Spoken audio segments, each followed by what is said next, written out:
It's Thursday, July 16th, 2026, and welcome to episode 137 of the Driving Forward podcast. Whether you're joining us live or listening on one of our 18 platforms, including Reef's Across America Radio, where we broadcast every Tuesday evening from 4 to 5 p.m. Central Time, I guess that's afternoon, we appreciate your support. Thursday, July 16th. We're over halfway through the year. That's just kind of wild. I actually celebrated my birthday yesterday too, so I'm not 50 yet, but I'm right up against it. So time seems to be flying.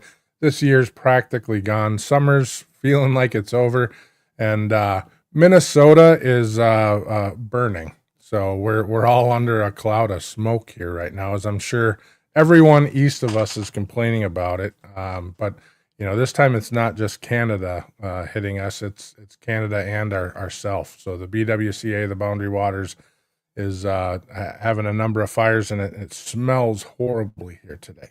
So next week we're going to put on a few interviews. We'll be at TCA Refrigerated, but we'll be broadcasting from. Actually, we're going to do a whole bunch of little recordings. So. Potentially 10, 15 minutes with various business leaders.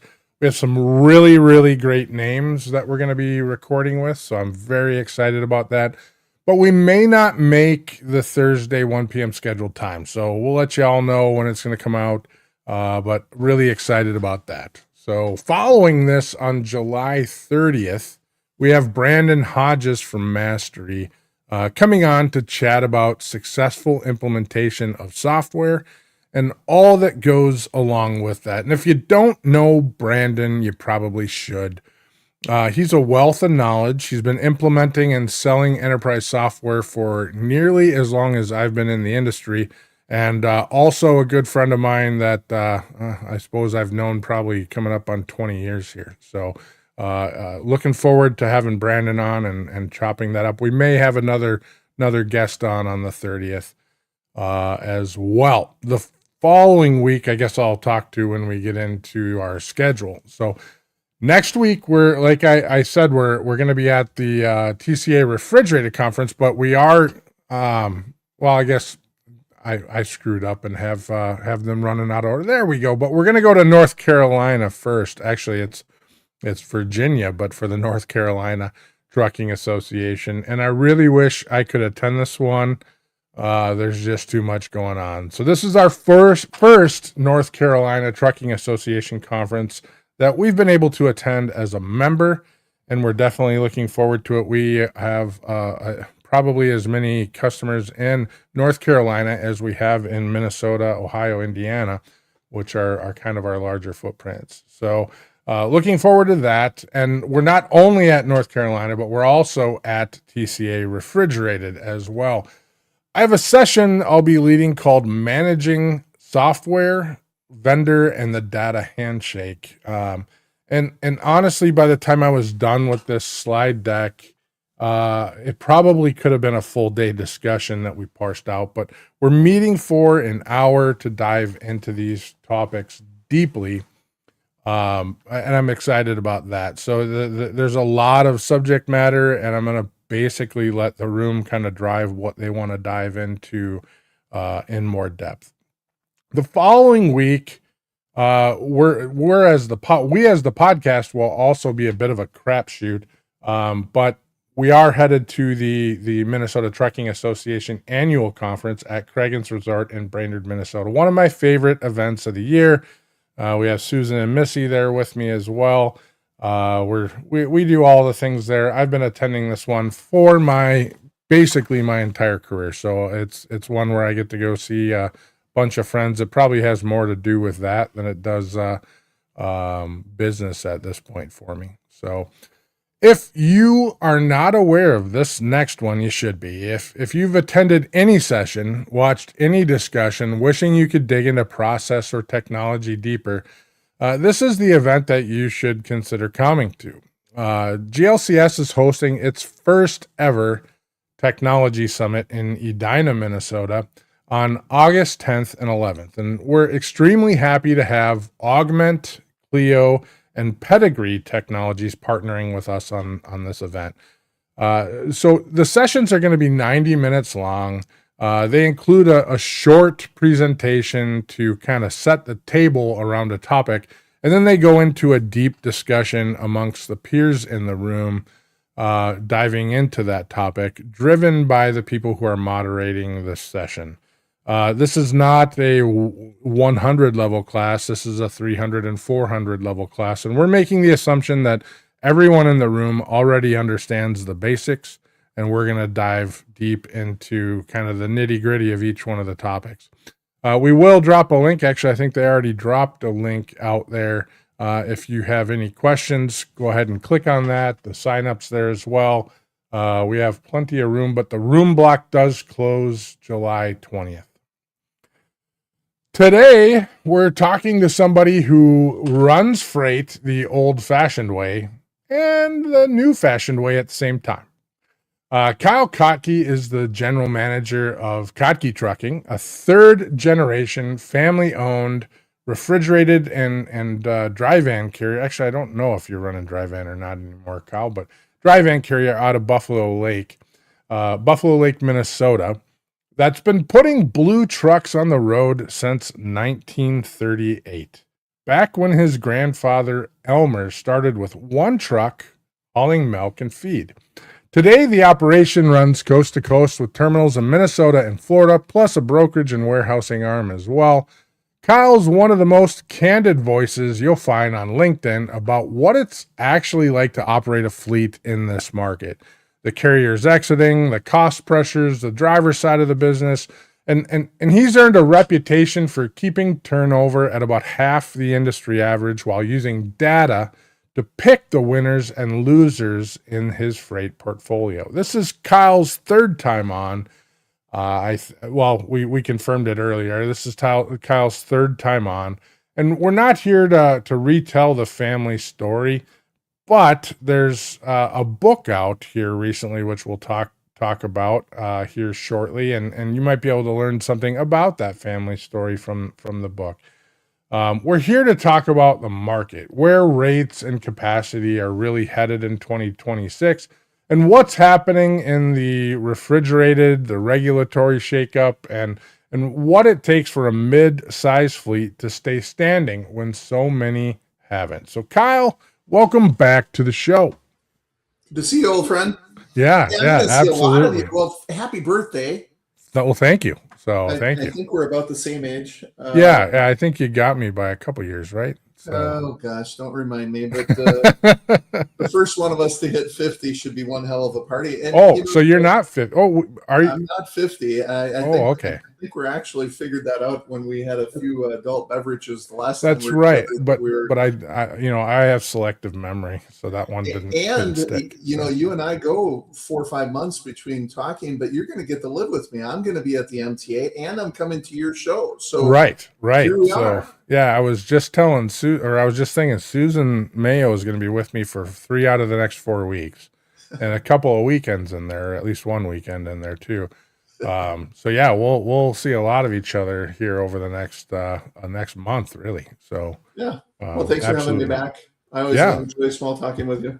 Yeah, absolutely. So I mean, generally, how you been? It's hard not to look for any small victories and celebrate them, and we've had a few. So awesome. When you start so damn deep in the valley, the first victory you see feels like that you're going to go crack that champagne bottle that's been on ice for about 4 years. But right. There's no doubt that the market is in a better spot than it's been in a while. Yeah, and like I've said, I think, and you and I have probably had this debate at some point or another, or at least discussion. We came out of a really, really bad market into possibly still a bad market. So, but it's not as bad. So you think you're doing wonderful, but then you start looking at it and you're like, it's definitely better. You can't complain about that. So, I've been looking at glass half empty for a long time, and it's been less than half empty. So I just want to see any amount of moisture in that glass that I can find. And there is some in there. Yeah, I mean there absolutely is. So and certainly on the refrigerated and the flatbed side, we're Yes, seeing a lot of things. But I mean, I think dry van's starting to pick up now too, and in a much bigger way. I mean, it always is a little bit of a lag behind the refrigerated, but if refrigerated takes off and gets busy, dry van's coming. So I would agree. um, that I that think kind of you and I starts. talked about it. I don't think it was on your show. So, the one thing that I always think about is there's no doubt that rates are going in the right direction if you own a truck line. The real question is going to be if the rates can stay ahead of the expenses that we've dug a huge hole in. And JB Hunt, of course, gives us all hope, but they, of course, are their own They oil live in their own machine. world. So, Yeah. but it should mean that good things are on the horizon. So hopefully they're good enough that we can actually see some meaningful recovery rather than hope of meaningful recovery. And the next weeks and months will tell us what that actually means. We have a lot of companies that need to refill that war chest, and it's empty and then some in a lot of cases. So that's going to take some time. So the Yes. the uptick has to last quite a while. We cannot go back into another freight recession like we experienced, or it's going to be very, very ugly. So You know, I'm an analytic mind. Those that don't know, I'm a credit and finance major, but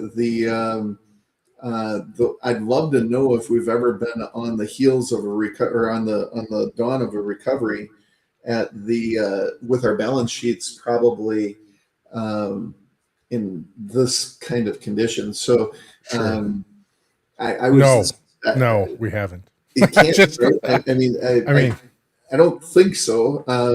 I was not in terribly my career. surprised to see that trucks are selling. I imagine they have to. We took our delivery this year, which you could argue that we should have or shouldn't have, but I assume that's what's moving that number. But the reality is the balance sheets and across at least my sector and my size of the industry, I feel very fortunate where mine is, but not many are in very good Right. spots. No, I mean, ultimately, I don't have. I mean, we've been in the industry about the same amount of time, and I've never experienced anything like that, nor have I heard of anything prior to my career of anything like that. So I don't think it. I mean, why we don't have the facts, I think you can make a subjective opinion there that yeah, everyone's in a bigger disaster on this turn than I would any agree. other time. So. And there's a lot of companies that I was having conversations with for a period of time there that were like, we're done. We can't do it. And then you find that two or three options that they can pull to get through this last little bit, and now they seem to be doing much better. But much better is they're not losing money on a daily, weekly basis. So Yeah, the industry's never rewarded us in the amount of risk that we take, but yet we've never had a calculator quite like the last handful of right, years to measure right. it either. So, Absolutely. So you you ended up know, buying you ended up buying trucks. Did you add to the fleet or did you replace older equipment? no, we did a straight replacement, Okay. trying to keep our trucks fresh. Of course, I think we added about a 6 or 8 month age to our fleet during the last 3.5 years. So hopefully between this purchase and the next one, we'll be able to get that back to where it was pre Sure. downturn. I think a lot of people are in that exact. I mean, eventually you have to buy trucks. You can. I mean, if you had a cycle that was 3 to 5 years, you're not used to running older equipment. That's a whole infrastructure change for an organization. If you don't pull that back together, you're either doing some outside maintenance that you're not intending on that has never fit in your organization before, or you're having some unexpected breakdowns, and that just gets more costly as the trucks get longer in the tooth. So, Yeah, our um, cost of ownership went up, and I think a lot of it is, of course, increased costs, but some of it is our decision to delay by 68 months during it. And if you're not budgeting for it and you're trying to be thrifty, you ended up paying the piper because of it. It's just a terrible cycle to get yourself into. It's a horrible cycle, but it's one of the first levers to get pulled, including with delaying maintenance and a few other things. A lot of people go that route. Well, we're not buying trucks because of this, and I mean, if you're running that 3 to 5 year cycle, you've got 6, 12 months. But if you're running a 7 year, yeah, it's debatable. So but I've seen some companies not. I mean, they're 2 years plus higher than what they were when they started this. I can only There's imagine. not been a truck that's come out on the floor for them until just recently. So And the amount of technicians that I have on staff today is the highest ever. And that, my truck count hasn't went up. And some of that is, of course, because trucks are 6 months older, but some of it's just frankly because the costs and the downtime on the road are getting so high that right. you have no choice but to try to figure out how where to draw that line. And we're chasing it by adding labor. And I don't even know if that's going to be the right decision, but lo and behold, I'm not going to go down without. The unscheduled maintenance side is the hidden creep that can just get people, and that's even when you plan on it being, you have the not plan on it because it's unscheduled for a reason, but when you have the agreements with the outside shops, it still isn't like you're handling it yourself. So I've Agreed. never had great experience with outside shops. Me neither. So and unfortunately, towing a truck a long distance is not feasible either these days. So Towing it, downtime, driver. That list is very long. To your point, you lose no matter what. 100%. Which is, I think was it you that was saying to me once that you want to collect, and you might have said so in jest, but maybe you're real, based upon part failure. You're starting to get to a point where you can predict when a part's going to fail before it fails, but you can't collect the warranty on the part until it It's actually actually a fails. friend of mine. Yes. Fair enough. He's got enough technology that he knows that a part is going to fail, but he can't collect the warranty because a warranty is written for the part to fail. Right. And Yeah, he's not the only one. I've heard it from a few people now, that they're pretty sure they're going to have XYZ fail, and then they could literally write that down, and within a period of time, it would happen. So, Yep. And they were seeing it through data collection of what's going on in the truck, in addition to data collection of what's going on with the pure trucks in the fleet, and have enough girth to their size that they know. And I joke that for the kid from a town of 800, that who would have ever thought that we would know more about the warranty? And the reply of the guy was, well, they're written to make money.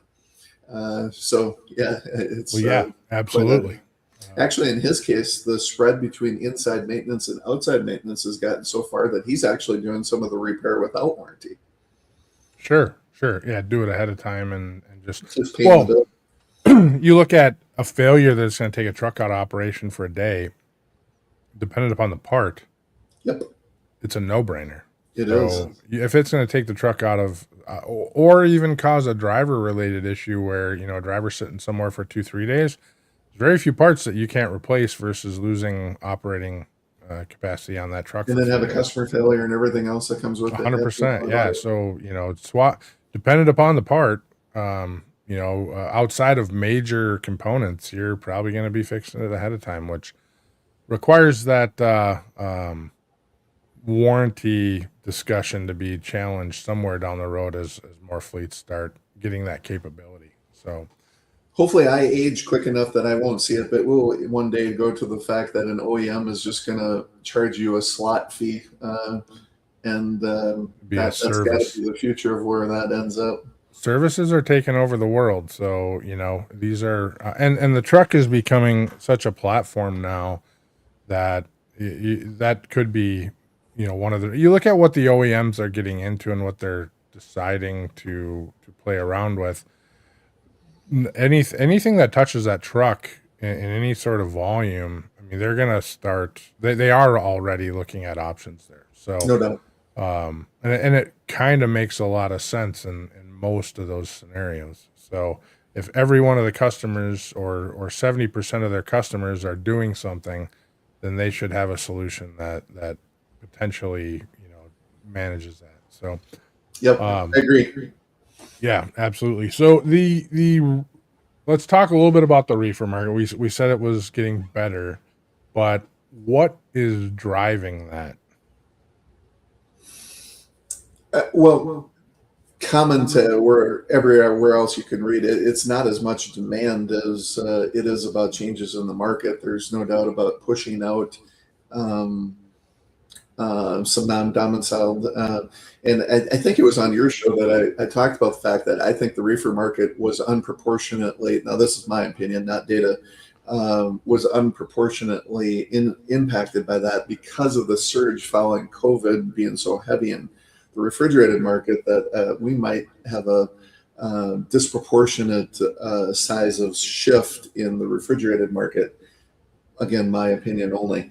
Um, but we were probably closer to equilibrium than we thought we were. And it's probably like that marathon race that you didn't know you were at the 24-mile mark, but you just, if you kept going, you would have been there. And then you add a little bit of exit capacity on that. And before you know it, here we are.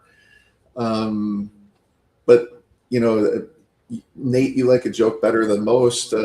I joke that my phone that sits right here hasn't rang in about 3.5 years, and I had to take the air compressor to blow off the dust because the darn thing's ringing, and I got to find it. I mean, the reality is you've hit that equilibrium to a point that I'm Sure. having conversations that I wished I would have been having for the last 3 years, and I just wasn't having as many of. So it's here. Absolutely. I mean, it's definitely a supply side change. There's no doubt about that. I mean, and even in a scenario though, looking back through my career when I was running trucks, I'd consider, food and egg freight mostly to be recession proof. Now, recession proof is a debatable state, but you only have so much of a swing because the country consumes a certain amount of product every day, and that's almost predictable. Just like a produce season, right? I mean, if you were one of the companies that chase produce, you know where it's moving, you know how much is moving, you know what your times are, and that's just life, and it We're almost done in cycles Georgia, every. Nate. Is it almost done in Georgia? Almost done Okay, in Georgia. good. Well, you don't really chase produce on your It side. just You comes just to us. where it when it hits your market, it impacts your Yeah. backhaul mostly. We So haul a lot of it, of course. I think I've told you yeah, this. Our LTL division gets very much involved in the produce market, so that connects us to it. But in even that season, so now um, there was a guy whining on LinkedIn about asset-based capacity and things of that nature, and the peaks and valleys. And I said, all these people forgot what supply and demand was because the pendulum just wasn't swinging. I right, mean, right. we've just we always had the peaks of that season. It's just we haven't had that peak now in X number of years, and half the people complaining don't remember what it used to be like. So Absolutely. I mean, you think back, and it's been 7 years since we've had a normal cycle. I yeah, mean, it truly is. It's 2019 or earlier, and that wasn't even a good trucking market for the most part. We were starting to edge into one. So a lot of the non-asset folks out there, I mean, let's say you get into the industry when you're 22, you're 29, 30 now.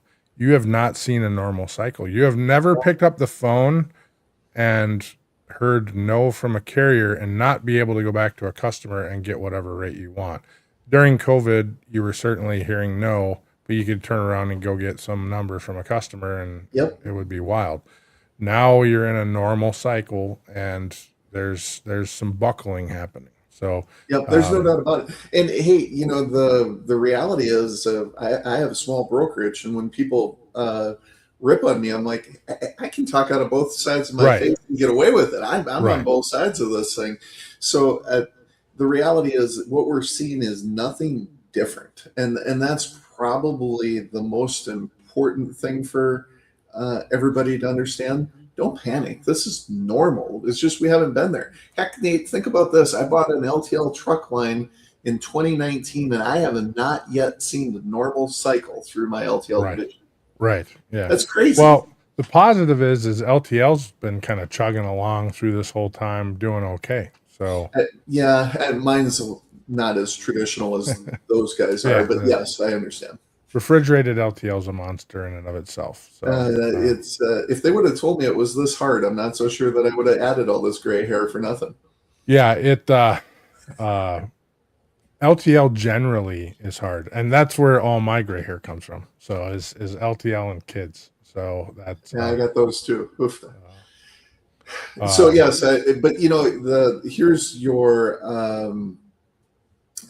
comment about COVID changing us, good and bad. That's the comment of the day. I mean, we're still paying the repercussions, but now I think we're just normal. But you never would have thought you'd have stats like this. We just converted our largest LTL customer to a truckload customer because they grew their business to that size, and they were running about 18% of our volume, and we converted them in the quarter we just closed. But our throughput actually went up 7%, even though we took them off our dock. huh. Well, Um, I mean, so the reality is those things are moving that we haven't seen in years. sure, sure.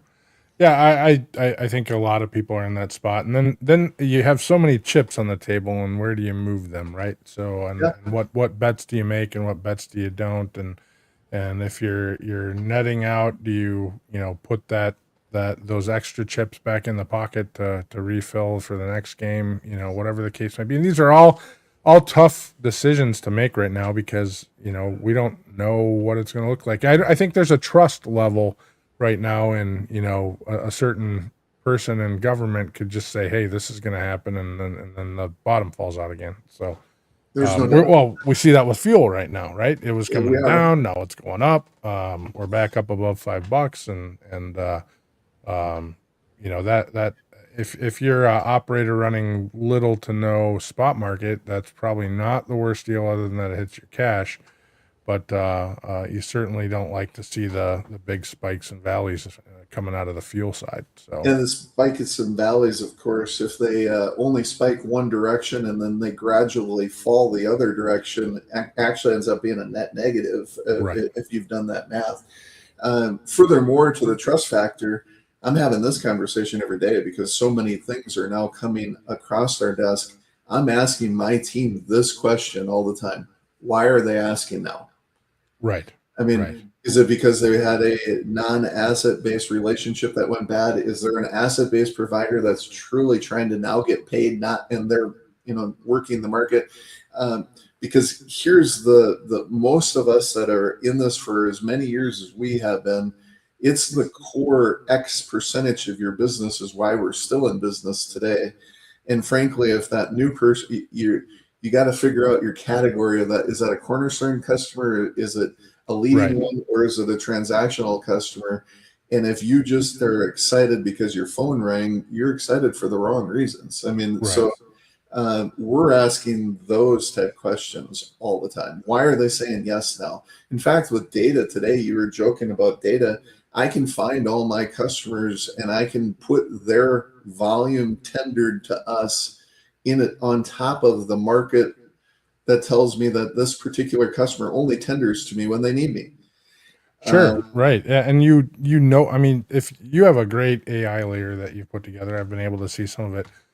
Um, so you have potential for getting insights without even having to ask for them, or to dive into it anymore. You just can say, "Hey, what's an anomaly?" And I mean, in some ways, it'll pop out. You But do. um, And then the guy that carried you through the bottom. I mean, um, right, how easy would it be in this world to forget about them and go chase every last dollar? And there will be some that will do that, but frankly, my job's to think in years and decades and not weeks and quarters. So so I'm not sure who posted that, but there's a setting on LinkedIn that you can throw that makes you become not anonymous when we post it out that way. It'll probably be on the podcast that way, but yeah, I who knows? I might go bald, but in Kyle's case, I don't know. I see your brothers are older than you, and all they got all their hair. they still got hair, but holy Hannah, if anybody knows who Kurt is, I mean, he's grayer than white. Fair enough. Um, uh, so I think we'll take a break here for a couple minutes. We'll come back. We'll start talking about technology, about drivers, about maybe stay away from the market a little bit unless somebody has any questions, but and people. So we can't forget the people side. So we'll be back in a couple minutes. Looking forward to continuing the chat. If your fleet's downtime looks like chaos, you're missing out on GLCS. In the time-critical world of trucking and logistics, every minute counts. Meet GLCS, your expert partner in managed IT and technology services.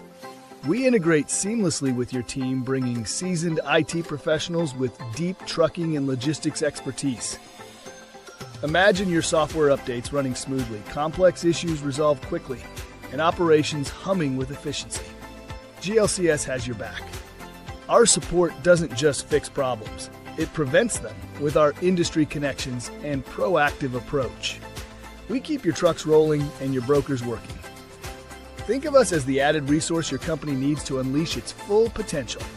Visit glcs.net today and keep your business driving forward. GLCS, where efficiency meets expertise.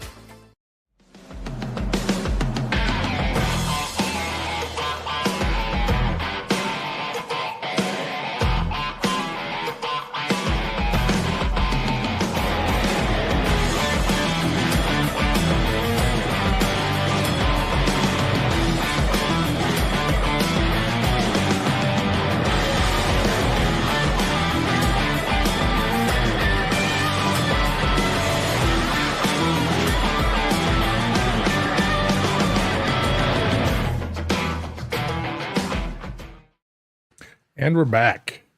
So let's jump into drivers for a little bit here. So we've heard driver shortage isn't real. We've heard whatever the case may be. You've argued, I think it's a retention problem or a good job problem, which is similar to what I think my thought is. Your turnover runs about half of the industry average, somewhere in that case. So from a from a market standpoint, what's your opinion on the real state of the driver labor pool today? Is it a good pool, or is it just kind of hard to keep your current drivers? What's your thoughts there? Good drivers are still hard to find. So you can have I'm in no position to have the ATA, good driver, big company. You can choose your opinion on that, but the reality is good drivers are still hard to find. We're working terribly hard to figure out the next generation of the driver, to figure out how to make sure that we're as meaningful to that driver as we are the generation that we're retiring out. And they're different. Right. Oh, and very much so. Yeah. Understanding that we're trying to figure out what that means for us. I mean, a large segment of my business remains long haul trucking, and that's a hard job. To those of us that are guilty, myself included, they're all due an extra slice of the pie that we've deferred through the last period of time. So we talk about the costs rising, but the reality is driver wages haven't. So, and that one's going to. You're watching a few jump on the early bandwagon of that now. Right. So yes, good drivers are hard to find. Don't let anybody tell you any different. We still have a large hurdle to clear before you can work for us. That's just one of our standards we've always set. We're seeing a lot of people not meet those minimum standards. They're getting weeded out before they even get on. That's probably why we have half the industry turnover, is just simply because we don't take that on to start with. But I joke all the time. I'll probably joke again here in about, what are we, 8 weeks 5 away? seconds. Oh, 8. Okay. Gotcha. Driver appreciation. Hug a trucker. Yeah. Fair enough. So watch out. I'm coming for a hug. Well, it won't be too far off. So we're hitting the golf course here pretty soon. So, I agree with you on the driver side. So my concern with that one overall is, our average age of a driver is what, 50-ish. I've heard 49 to 51. So we have a older, unfortunately, because we're both men of a certain age, as other people have called me. Um, but at 51, you're looking at that going, boy, you're not what you used to be. And I think when I got in the industry, it was probably 46. So it's still not. I mean, it's climbed 4 to 5 years in 30 years. But um, also, as we've heard through a lot of other platforms, the average age of a driver is 61. So that's or lifespan of a driver is Lifespan. 61. Yep.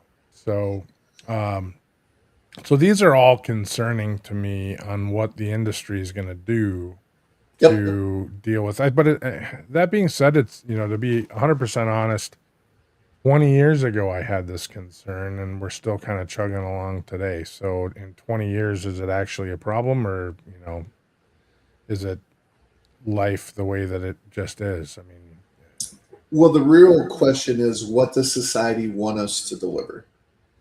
fair And enough. if we're really looking to make sure that the milk that you buy tonight for supper is a quarter less per gallon than it was, you're going to get more of the same, and we're going to drive that. And if we're never going to allow the society of a trucker to probably get the wage that they deserve based on the lifestyle that they get, uh, we're not going to solve that problem.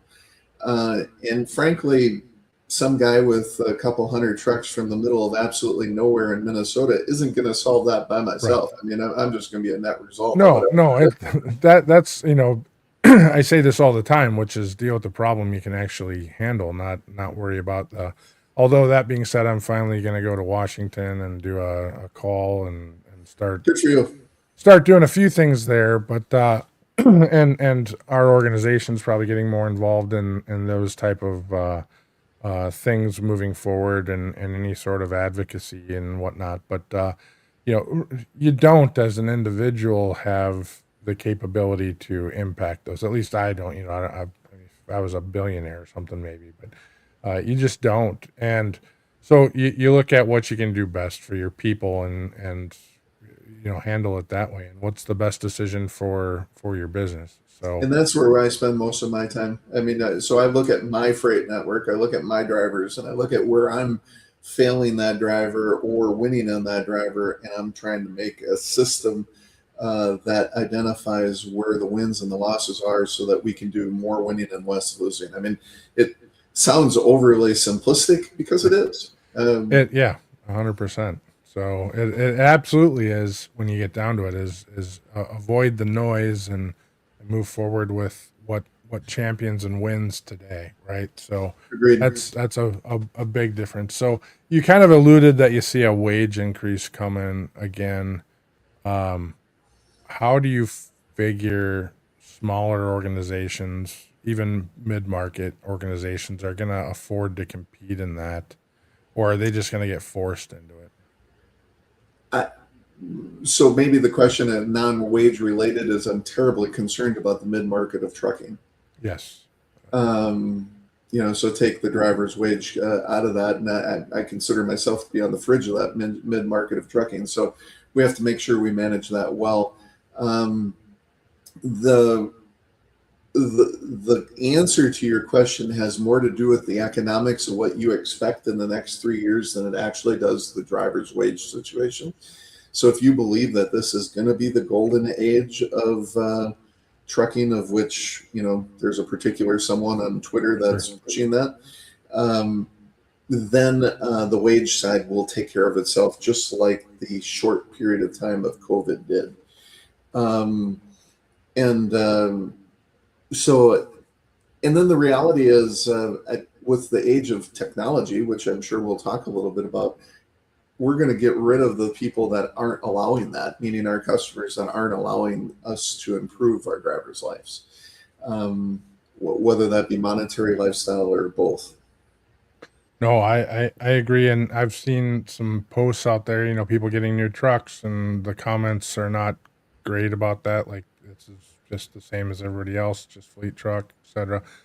Um, so I do also carry the same concerns, probably more about the, let's call it the 50 to 500 truck fleets, and Yep. some strategies there that I've seen people taking is definite, not diversifying, but adding on that non-asset business line so that you can impact the smaller than 50 truck fleets.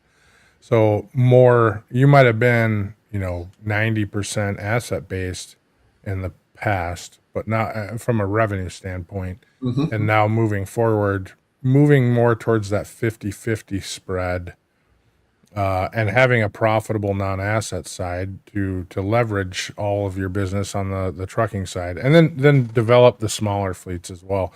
I see a lot, and we talked about this when it was just you and I and the Mm-hmm. Weirs Mm-hmm. in your suite there at where was Food that? shippers. Yep. Food shippers, yeah. So, but ultimately, I see those being powerhouses. But if you don't do that and you end up struggling as a fleet and not having the depth of being an organization that has that flexibility, it's questionable on how you come out on this. So, And then you added between the conversation of food shippers and today the unknown amount of liability or where that right, goes with the brokerage side. That makes it even a more complicated scenario. The early signs of that is more of the same, but our shipper hasn't entered that side of the conversation yet. not yet, but they're going to. They're So, going to, which changes everything you just said again. right, I think all of what you said, while I agree with diversification, anybody who's watched what we've done over a decade, we have, it's going to be an interesting set of diversification that's going to look different than any other cycle in trucking. well, it truly comes down to how these lawsuits come out. So, when you're looking at liability on the brokerage side, I don't think we've seen. I mean, there's however many number. I've tried to do some research on it and not been able to come up with it, but there's a lot of litigation happening there, and we haven't necessarily seen the outcome of that yet. So, if we Agreed. see significant filings against the brokerages, and they lose, this is going to flip everything on its head. But it's already doing some things. But ultimately, the trucking companies are probably the best positioned on many of these because they're As it's already, yeah, the contract based trucking company is the best position operator in this currently. I would So agree. And maybe we even more so tomorrow, depending on everything you were just going down the road of. Yes, I correct, agree. Assets win. I believe Wall Street Journal a month ago had a piece about how they believe everything going on in our industry is favoring large asset based providers. right. And I wouldn't be in any position to disagree with that. Yeah, I mean, I'm going to run down the road of a large asset-based provider cannot supply the service that mid-market or a mid-sized fleet or even smaller fleet can provide to a non-enterprise. This is a lot of big terms. The Yep. non-enterprise level shipper, right? So Yep. you I have agree. somebody who's moving 20 loads a day out. JB Hunt is not going to be able to do what they want them to do, and they're not meaningful enough to them to do that type of business.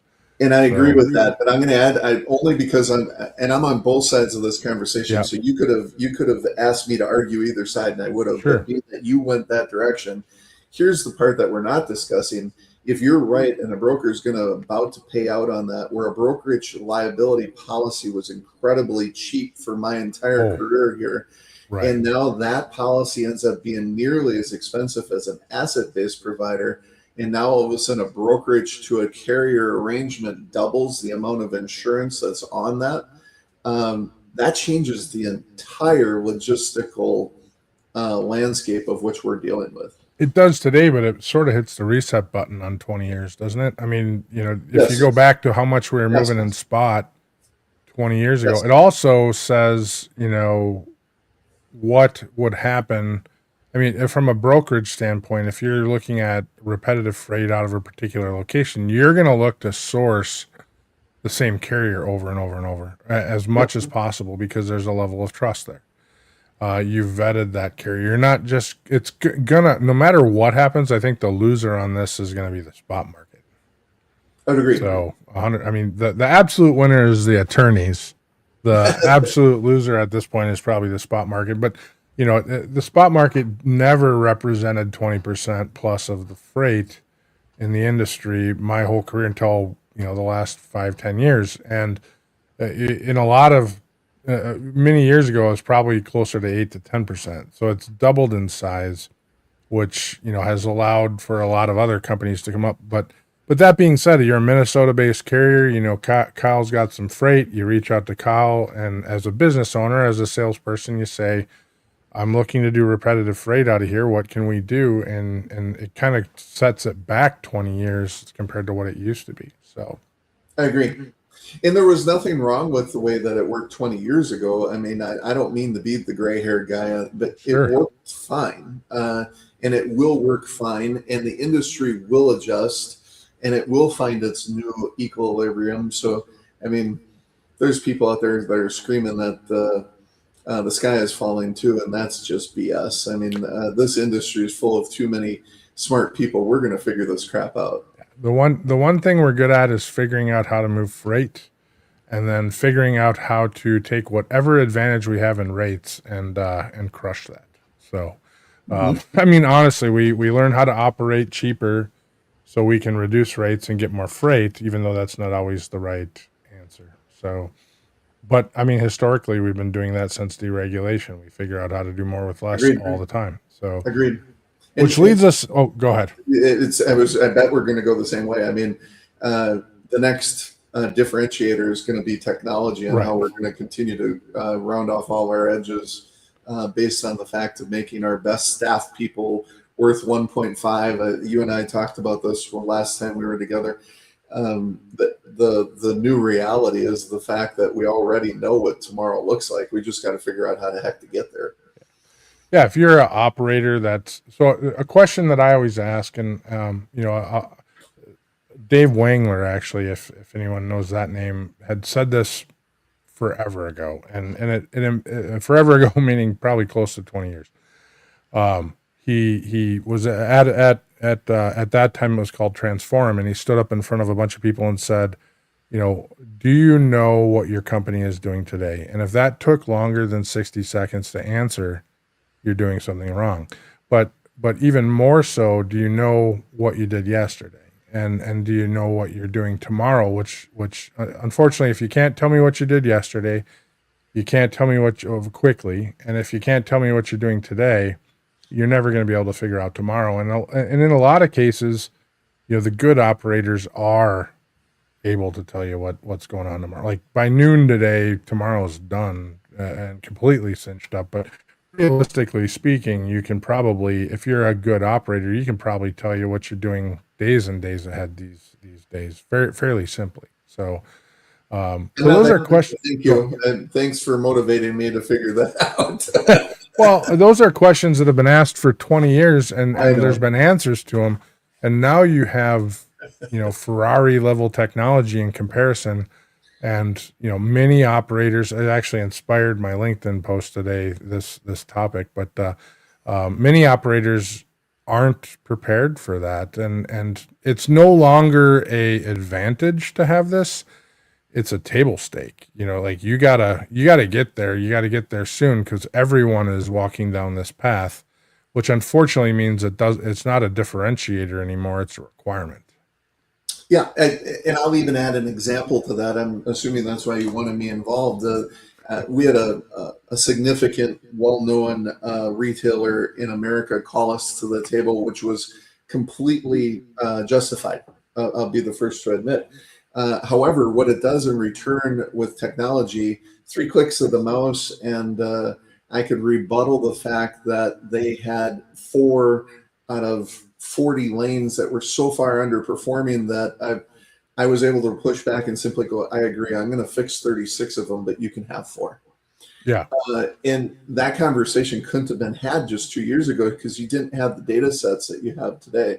I mean, you now know from an equilibrium standpoint what's winning, what's losing, and how to set that. I mean, you can move the goal set with 3 clicks of the mouse, and you can determine what that then means. It's just flat crazy what you can do today in a matter of mere seconds or minutes that used to take hours or weeks a few short years ago. And if you're not in that, meaning you're not hooked up with GLCS or doing it yourself or hooking up with some, you're just falling behind, guys. And you have to figure out what that looks like. I look back based on what you just said. I used to walk into, especially, strategic customers, on the freight side, and I would walk in with, a half inch to an inch thick amount of paper, so I can rebut anything that I wanted to, or have data to, how those conversations go. Absolutely. And they always, sometimes they're great and there's no surprises, but sometimes there's surprises. So I used to walk in with it. Now it's a finger click. In some cases you can do it from your phone, and it's great to have that supporting data, that you can just adjust as it's going.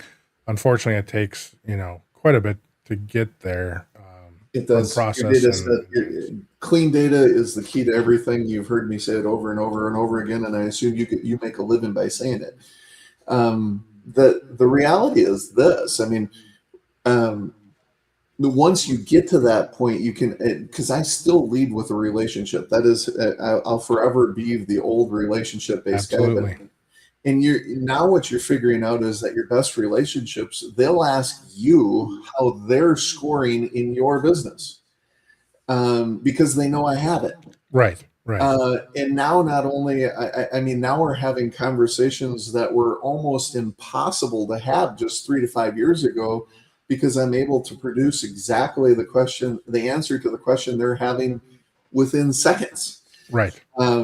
It's magnified, and think of what that does when we put salespeople on the road, what that does for customer service reps, heck, what that does with drivers. I mean, we've got it now that a driver's scorecard pops up on the screen of the DM the moment that they answer the call, that they can see exactly how that driver is performing for them. Yeah. So, I mean, 2 short years ago, we would have only dreamed of things like this. And now, if you dream it today, I can have it to you by next Tuesday. Yeah, I mean, it's the ideas are out there in mass, and I mean that. So it's gonna, in a lot of ways, we're having information overload. We are, and solution overload. Everybody on the planet can just wants to go say build something. Yeah, absolutely. So now my team, of course, knows what some of the internal things we're doing. So it needs to hit one of 2 goals. It either has to save me a ton of time, or it needs to make me incredibly more intelligent about something. Sure. And if it can't solve one of those 2 things, I scrap the idea. Yeah. I won't even consider it. Yep. Because there's so many ideas in them 2 scenarios that they're the ones that are paying me back for the effort that we're putting in. So we're focusing on them 2 things only. It's got to give me a ton of time back, or it's got to give me a ton of knowledge. Otherwise, we won't do it. Yeah, I add in, the security layers that are coming out, and some of the new solutions are questionable. So we actually start there before we look at return, right? And you got to use your own calculators on the return, not someone else's. But then on top of that, your calculator's probably wrong too. So it's somewhere in the middle. But absolutely, security is a thing. I mean, you have somebody who just sits down and builds something and takes it to market. It might look really good because, Claude or Click or Cursor or whatever goes through and creates it. Yep. It looks great. It feels great. And then you go to bring it to a live environment, and it just isn't what you expected, or doesn't do. It can't handle the volume. So, well, there's 2 sets to that, and I think you would agree with this, right?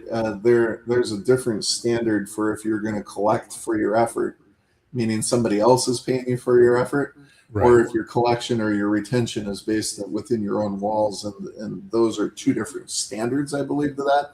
But security 100%. doesn't. I mean, it only exemplifies the need in your market versus me just writing something for myself. Everybody should take that path and figure out what's wrong with their company by doing so. So if you go out and start writing something, and the effort level of that is sometimes not that high, right?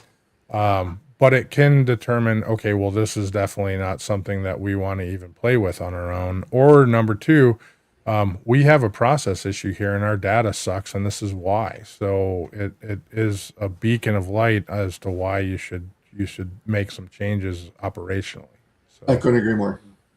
That's well said. And frankly, if you've never given your choice, and you mentioned 4 or 5 different providers there, go give one of them 20 to 40 bucks a month and be curious for the next 90 days. right.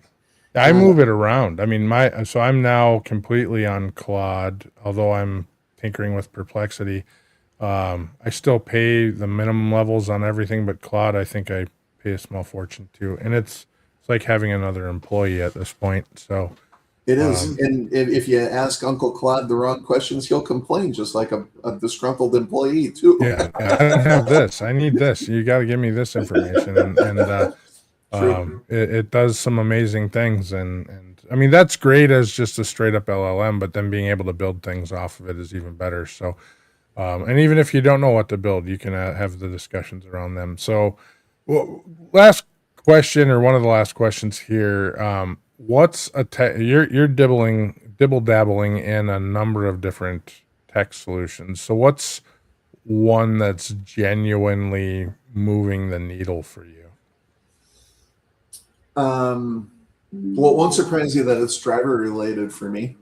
Fair enough. We have every 90 days we do a reset around here. So we have a driver efficiency task force going on right now. And they had a request for a significant amount of data approximately 100 days ago. And that driver efficiency task force, for the benefit of the driver and the company, is diving into issues that are both driver-based and network-based and company-based, based on the fact that we can deliver them data in a very short period of time and they don't have to wait for it. So, for example, we can now identify what our lowest paid or lowest producing trucks or drivers are, give it to Uncle Claude, ask him to go find the common denominator or a common theme between them, and within a short period of time it'll come back and tell me that it appears that we are in lane X to Y on a regular basis on our underperforming assets. So then you can start to have conversations, or the driver efficiency can move that on to a lane review committee that is asking why in the heck you're going from X to Y. Yeah. And what can you do to fix it? So, and those things used to take us weeks and months, and now they're taking us minutes and hours. And if you could ever even figure it out. So, I mean, I can think of scenarios, having run a business very similar to yours. I can think of all that's hidden data in a lot of cases. I mean, especially if you're working with hundreds of trucks and 10 of them are operating poorly, how would you know that there's a correlation in there unless it's strikingly obvious, because that's how the drivers all function. But on an over-the-road fleet, 1 week or 1 month they might do this, the next month they might do another. So it's hard to see that. So, and here's for your base, and go tell your consultants as they're making their pay. It's easy to justify underperformance. I mean, so now you got all the tools, and I'm guilty of this, Nate. It's my favorite customer that's in the middle of it always is situation, and you're like, no, that can't be right. Right. I've had a lot of those conversations with various owners or leaders over the years about, hey, your baby's kind of ugly. Well, I got 5, so you tell me which one you want to call ugly. Fair enough. Well, I like you said earlier, the wife says 6, right? So, yep, that would be me. Fair enough. There's a distinct leader in that group. So, all I'm going to learn from an hour with you, Nate, is you said that I'm the leader of ugly. That's all. Hey, you got the point, right? No. So, all right. Well, I'm probably the same in my crew as well. So I'll carry that badge with you. But all right, Kyle, any thoughts closing up here? I appreciate you, my friend. Appreciate all you do. Absolutely. Same with you. Looking forward to spending some more time with you here in the next few weeks. How can anybody find you if they want to reach out? I'm easy to find on LinkedIn. I'm usually blowing up somebody else's posts. Just come get me. Absolutely. I see you every day. So, which I'm slowly becoming more active in LinkedIn. I literally have taken a year significant downturn of posting and commenting on LinkedIn and general social media across the board. So, which is not a bad thing, but not at all. Kind of winding it back. I might find a little humor in it. So, usually I got a few buddies that tell me the moment I see that you've replied to one of my, or me has replied to one of theirs, they're like, oh no. Yeah, here we go. Oh, fair enough. So, all right, Kyle, I look forward to chatting with you very, very soon. So thanks a lot. Appreciate you coming on. All right. Huge thank you to Kyle Kottke for giving us straight shooting look at the freight market from the driver's seat of a real fleet. I seem to be having problems enunciating today. If you want to keep up with Kyle, he's one of the best follows in trucking on LinkedIn, and you can learn a lot more about Kyle at kottke-trucking.com. Also, we forgot to state Gina Anderson, the CEO of Luma Brighter Learning. She's been on the show, and I consider Gina a friend as well. Recently put out a book, which was supposed to be sitting next to me, but it is not. And they talk about Kottke Trucking. It's a story of fleets. I think Ed Nagel from Nagel is also listed on there, and a few Leonard's Transportation and a few other companies that we're very close to. So absolutely a great book. I'm just starting to read it now, but pick that one up. It's available on Amazon if you want to read about it. It's a small read, so it's very simple for us simpletons. So, all right, stay curious, stay informed, and keep pushing the boundaries of what's possible. Until next time, drive forward with purpose and innovation. Thanks for watching.